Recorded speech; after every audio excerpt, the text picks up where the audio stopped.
योगेन चित्तस्य पदेन वाचा मलं शरीरस्य च वैद्यकेन योपाकरोतं प्रवरं मुनीनां पतंजलिं प्राञ्जलिरानतोस्मि। एक बार महर्षि पतंजलि को नमन वंदन करते हैं। और यह कार्यक्रम भोजपुर जिले के अज्ञाव प्रखंड के ऐतिहासिक बड़गांव गांव में हो रहा है। तो आइए हम सभी अभी वैदिक मंत्रों के द्वारा कार्यक्रम का शुभारंभ किए। अब प्राणायाम के माध्यम से शरीर को कैसे हम स्वस्थ रखेंगे, तो आइए सबसे पहले हम भस्त्रिका प्राणायाम का अभ्यास करेंगे। भस्त्रिका प्राणायाम कैसे होता है और भस्त्रिका प्राणायाम करने से हमारे शरीर को क्या लाभ मिलेगा, किन किन बीमारियों में वह लाभ देगा, तो आइए हम अब भस्त्रिका प्राणायाम शुरू करते हैं। सबसे पहले उसका विधि हम बताएंगे आपको कैसे करना है। किसी भी प्राणायाम को करने के पहले हम सभी को कोई विशेष आसन में बैठना पड़ता है और एक विशेष मुद्रा में बैठते हैं। तो बाएं पैर को नीचे रखते हैं, दाहिने पैर को ऊपर उठा के रखते हैं और दोनों घुटना जमीन पे सट जाता है, तो इसका नाम है सिद्धासन। यही दाहिने पैर को बाएं पैर के नीचे लगा देते हैं और ये दोनों घुटना उठ जाता है, इसका नाम है सुखासन। और इसी दाहिने पैर को बाएं पैर के ऊपर रखते हैं और बाएं को दाहिने के ऊपर रखते हैं, तो ये हो जाता है पद्मासन। तो ये तीन अभ्यास के किसी भी आसन में बैठ कर के हम अभ्यास को कर सकते हैं।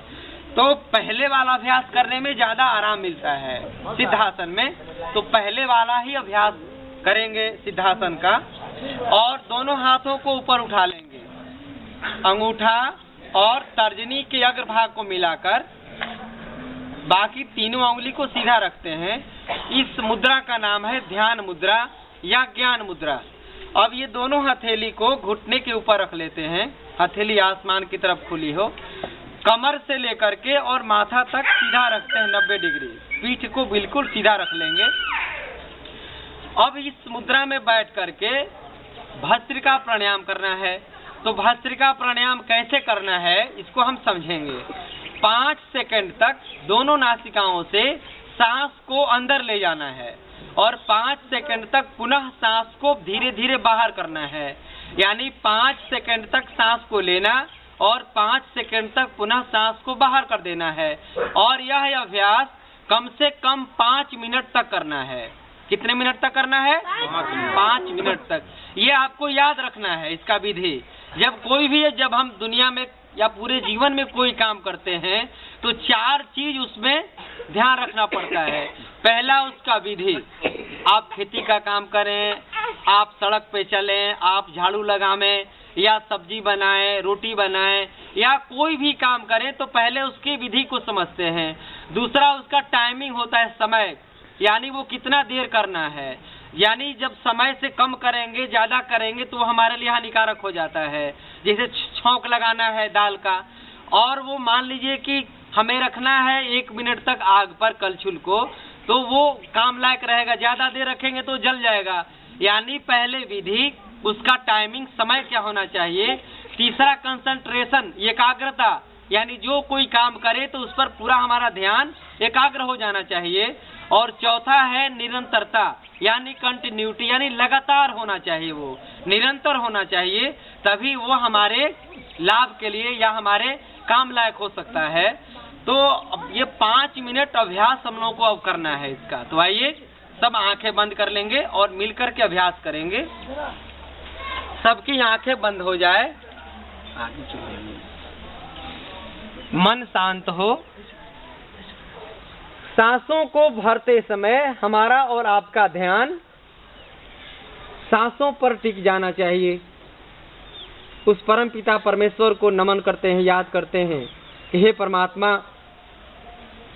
हम पिछले लाखों जीवन में बहुत पुण्य कार्य किए हैं, तभी जाकर के हम मानव जीवन को प्राप्त कर पाए हैं।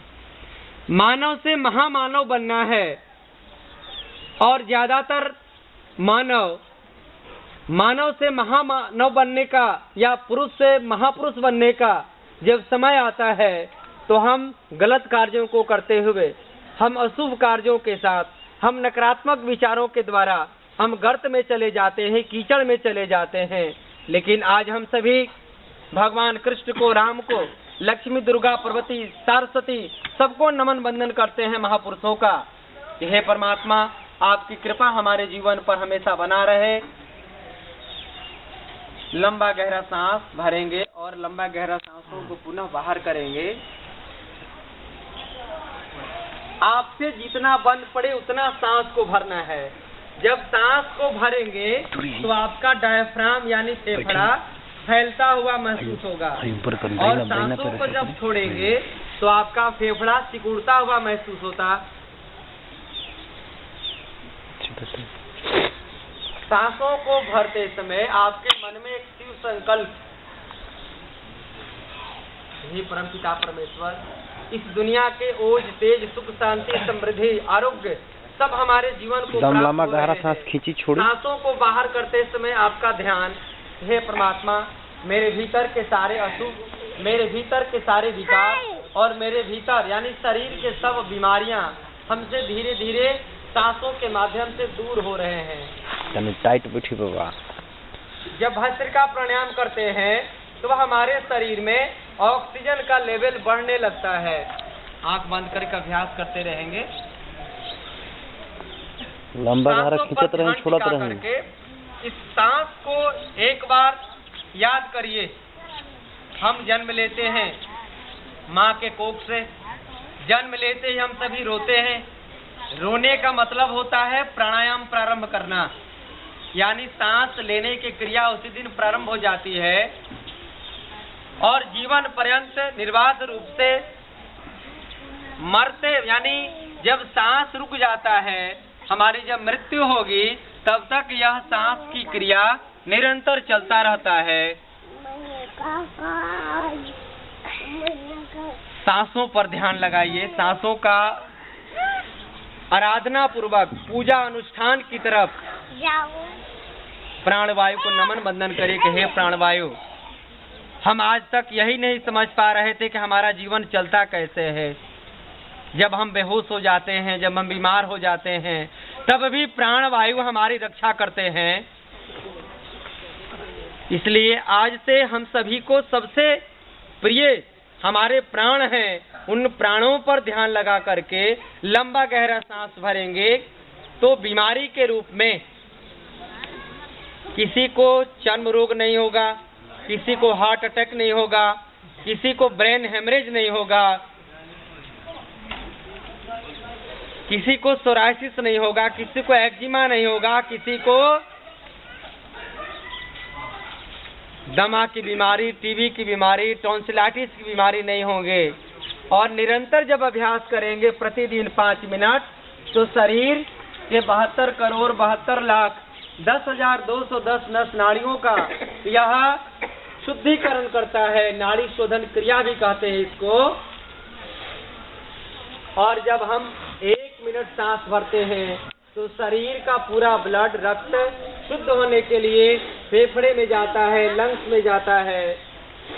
जब 5 मिनट लंबा गहरा सांस भरेंगे तो नेचुरल रूप से, नैसर्गिक रूप से, प्राकृतिक रूप से हमारा शरीर का ब्लड, खून 5 बार शुद्ध हो जाता है। और जिस व्यक्ति का खून 5 बार शुद्ध हो जाए वह 24 घंटे का यह डोज हो जाता है और 24 घंटा वह व्यक्ति पूरे ऊर्जा, उत्साह और ताकत के साथ अपने दैनिक क्रियाकलापों को कर सकता है। तो आज हम लोग भस्त्रिका प्राणायाम के माध्यम से शरीर को स्वस्थ रखने का, ध्यानात्मक रूप से प्राणायाम करने का अभ्यास किए।